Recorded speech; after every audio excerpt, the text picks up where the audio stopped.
বেলায়েতের যুগে শয়তান আইতে পারে না। হাসান বসরি কান্দা কান্দা ফজরের নামাজ পড়ছিল, কান্দা কান্দা জোহরের নামাজ পড়ছিল, কান্দা কান্দা আসরের নামাজ পড়ছিল, কান্দা কান্দা মাগরিবের নামাজ পড়ছিল, কান্দা কান্দা এশার নামাজ পড়ছিল।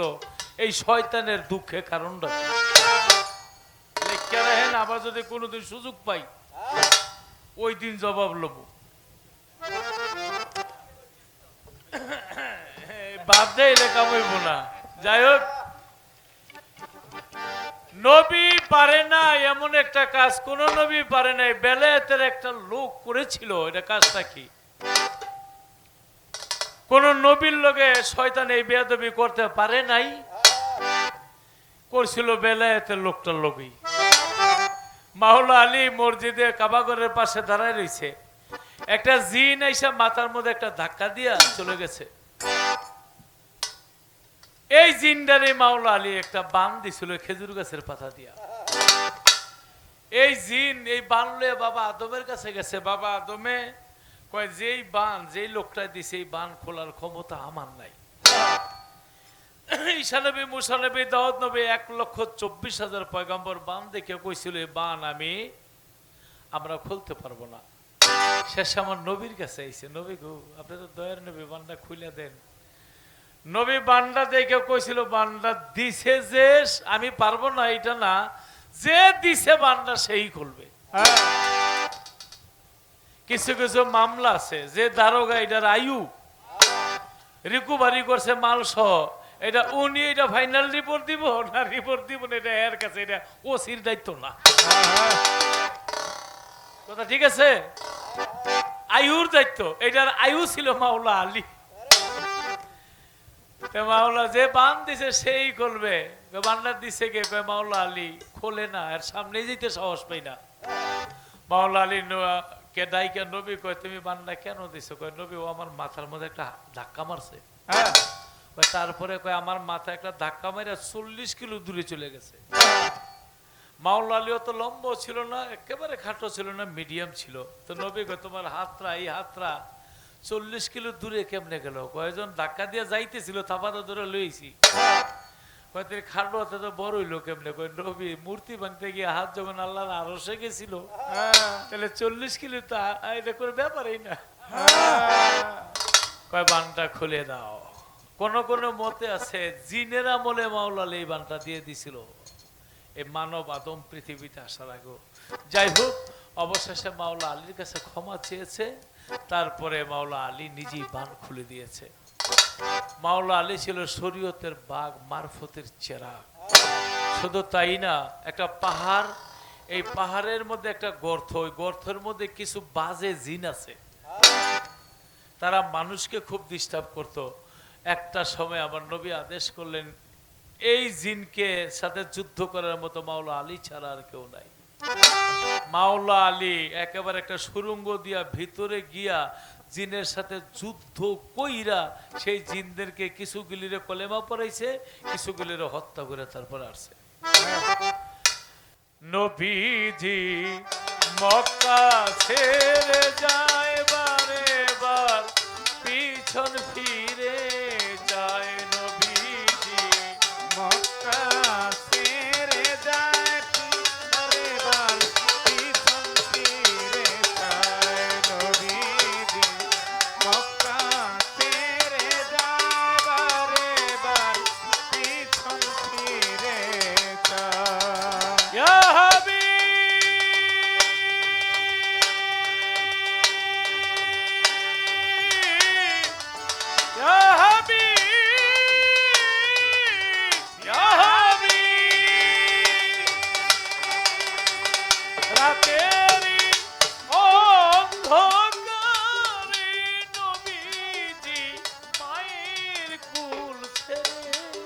চলে যায় সর পর্বত পারে।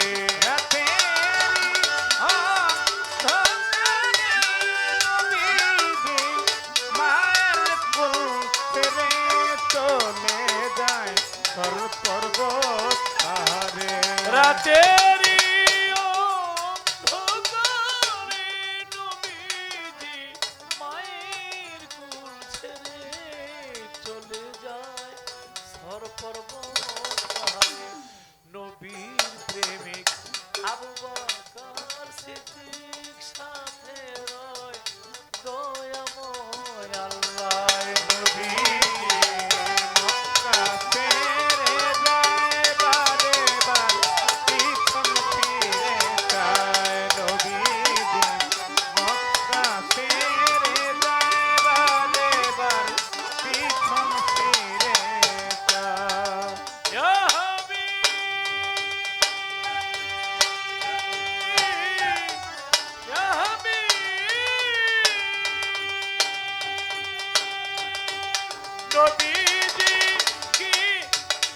বিদায়ের ব্যথা বুকে নবীজি চলেছে হিজরতে সুদূর মদিনার পথে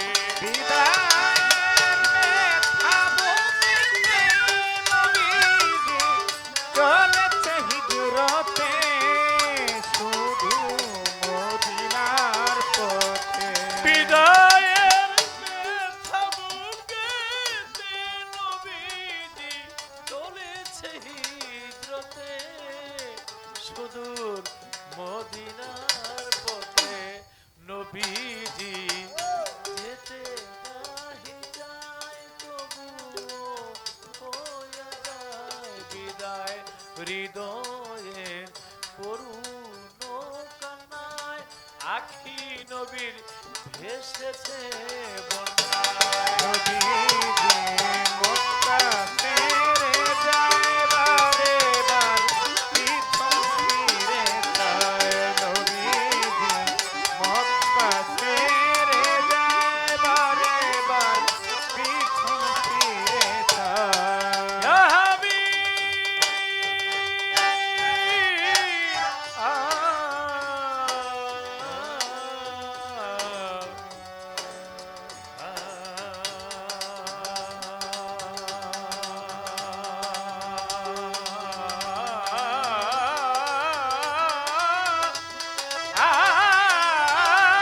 ইয়া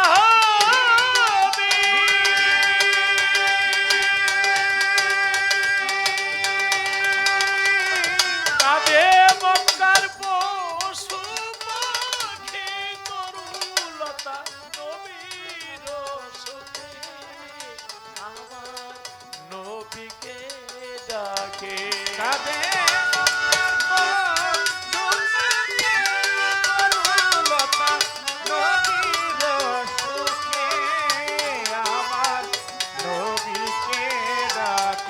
কাঁদে মক্কার পশু পাখি তরুলতা নবীর সুখে আমার নবীকে ডাকে নবীজি যেতে নাহি চায় তবুও হইয়া যায় বিদায়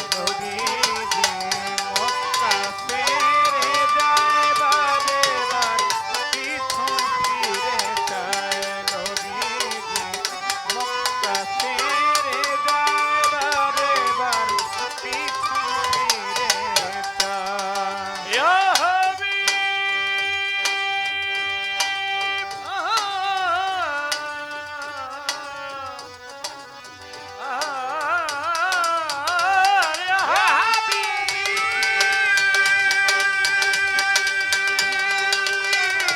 নবীজি কি ব্যথা লইয়া গেল সকল ছাড়িয়া সে ব্যথা বুঝাই কি দিয়া সেই ব্যথা বুঝানো না যায় গানের সুরে লতিফ সরকার গান সে ব্যথা বুঝানো না যায় গানের সুরে লতিফ সরকার গান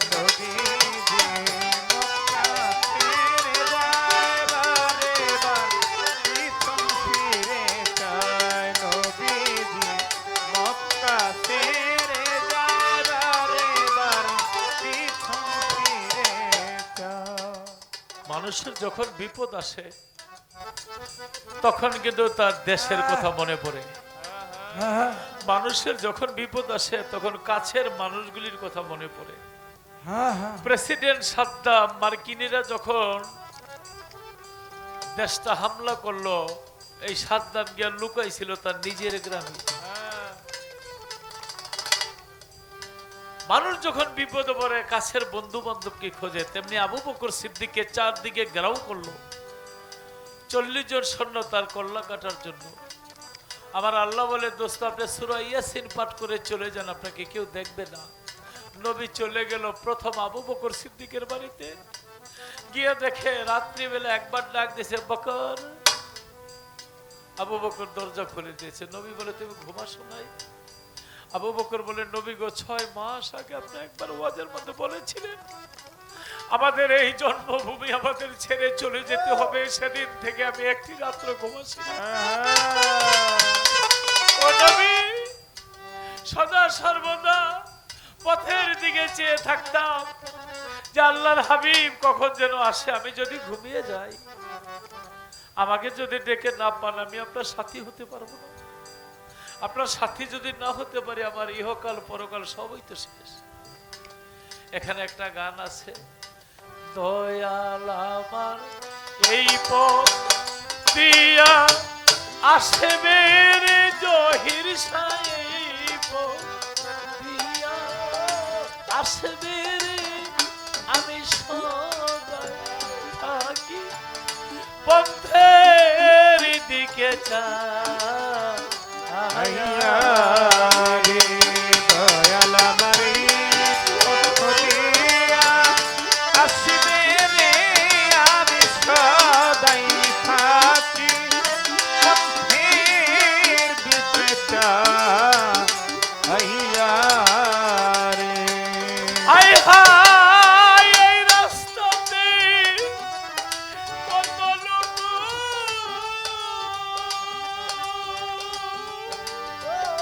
দরদিরে যায় আসে, ও বীর।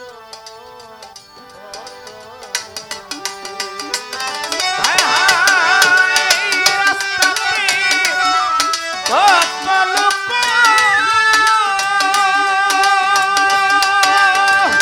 দরদিরে যার আসে, ও বীর, ও তোরে। জহির শাহ বাবা, এই রাস্তাতে কত লোক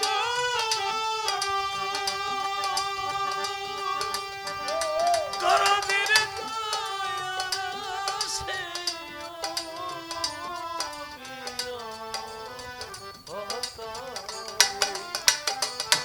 আমি জিজ্ঞাস করি তোমায় না দেখি, আমি জিজ্ঞাস করি তোমায় না দেখিয়া, আমি সদাই থাকি পথের দিকে চাহিয়া রে।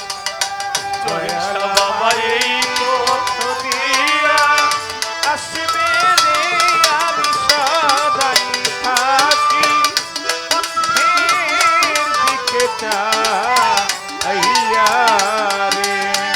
ওরে আমি সদাই থাকি পথের দিকে চাহিয়া রে। জহির শাহ বাবা, এক কামড়ে এই দূর দেশে পইল চান গো পাঠাইল আমায় কুরসায়, ওরে ওরে দয়াল এক কামড়ে এই দুর্দশে দরদির পাঠাইলা কোন সায়, ওরে হায় হায়, এক কামড়ে এই দূর দেশে জহির শাহ গো পাঠাইল কুরসায়। ওরে বান্ধব, তুমি রইলে বুকে পাশার দিয়া, বান্ধব তুমি রইলে বুকে পাশার দিয়া রে, আমি সদা থাকি পথের দিকে চাহিয়া রে। গভীর সৃষ্টি পথ দিয়া আসবে রে, আমি সদাই থাকি পথের দিকে চাহিয়া রে।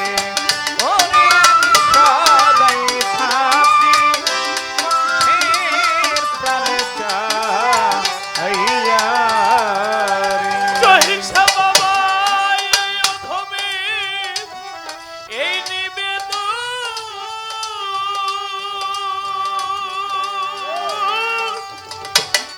দেখা দিয়া রাইখো জিয়া রে। ওরে বাণী ধরে এই নিবেদন দরদের দেখা দিয়া রাখো জিয়ন রে। ওরে বাবা এই অধীনে এই নিবেদন জহির শাহ বাবা দেখা দিয়া রাইখো আমি করি যেন শীতল চরণ লইয়া ওরে আমি মরি যেন তোমার যুগল চরণ লইয়া রে। আমি সদাই থাকি আইয়া রে। ওরে আমি সদাই থাকি প্রাণে আইয়া রে। আমি আসলে হয়তো আর কখনো আসিনি, আজকে এসেছি। তাই দয়ালের দরবারে আমার নিবেদন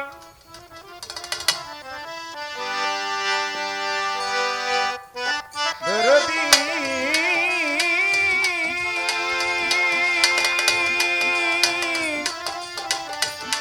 দয়াল আমার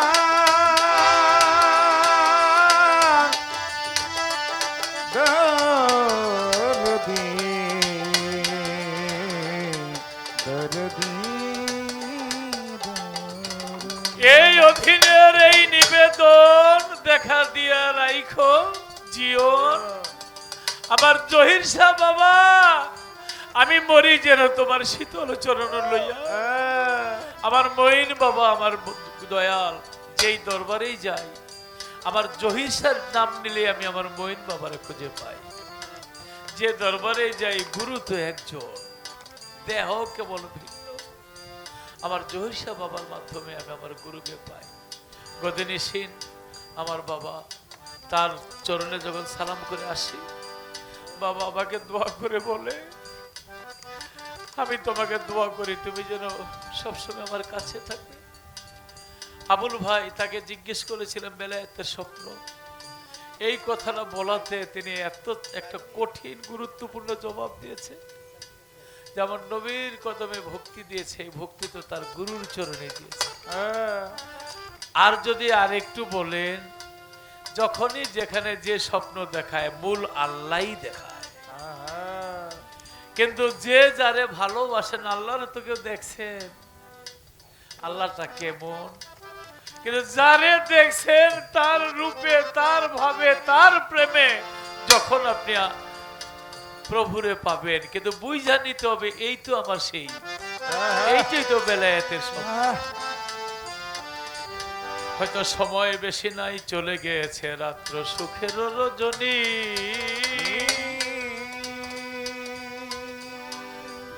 আর একটা গাওয়া যাবে না, আজান পড়িবে এখনই। তাই শাহ মোহাম্মদ হিরণ চিশতির পাক দরবারে আমি ভক্তি গেলাম দিয়া। বর্তমান গদিনী সেন বাবার চরণে ভক্তি গেলাম দিয়া। জহির শাহ পাক দরবারে ভক্তি রেখে যাই। দয়ালের প্রেমিক আশেগান সবার প্রতি আমি ভক্তি রেখে যাই। দয়াল আমার এই দিয়া আসবে রে, আমি সদা থাকি পথের দিকে চায়া রে। জহির শাহ বাবা এই পথ দিয়া আসবে রে, আমার মইচা এই পথে আসবে রে, আমি সদা থাকি পথের দিকে চায়া রে। এত আদর যত্ন আপ্যায়ন পাইছি, আর আসরটারে মনে হয়েছে একটা জান্নাতের বাগান। অলির দরবার বুকে নিয়ে গান গাইলাম। আর যারা এখানে আছে আমার মনে হয় সবাই তরিকপন্থী লোক। মুখের দিকে চেয়ে ওই যে দুলাল ভাইয়ের ছেলে আছে, আমার খেলাফতপ্রাপ্ত মঈন বাবার বুকের ধন ছিল, হয়তো হারিয়ে ফেলেছি। আল্লাহ যেন তাকে জান্নাত নসিব করে। দয়াল